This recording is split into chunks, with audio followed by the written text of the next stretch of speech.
বিসমিল্লাহির রহমানির রহিম।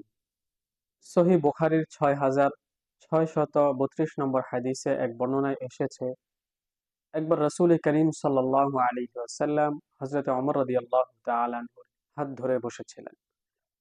হযরত ওমর রাদিয়াল্লাহু তাআলা আনহু সেই মুহূর্তে রাসূল করিম সাল্লাল্লাহু আলাইহি ওয়াসাল্লামকে বললেন, হে আল্লাহর রাসূল, আমার জীবন ছাড়া অন্য সব কিছু থেকে আপনি আমার কাছে অধিক প্রিয়। আল্লাহ রাসূল সাল্লাল্লাহু আলাইহি ওয়াসাল্লাম হযরত ওমর রাদিয়াল্লাহু তাআলা আনহুর এই কথা শুনে বললেন, না হে ওমর, হে ওমর, ওই সত্তার কসম যার হাতে আমার প্রাণ, যেই পর্যন্ত তোমার জীবনের চাইতেও আমি তোমার কাছে অধিক প্রিয় না হতে পারবো, সেই পর্যন্ত তুমি পরিপূর্ণ মুমিন হতে পারবে না। রাসূল করিম সাল্লাল্লাহু আলাইহি ওয়াসাল্লামের এই কথা শুনে হযরত ওমর রাদিয়াল্লাহু তাআলা আনহু বলে উঠলেন, ইয়া রাসূলুল্লাহ, এখন থেকে আপনি আমার কাছে আমার জীবনের চাইতেও অধিক প্রিয়।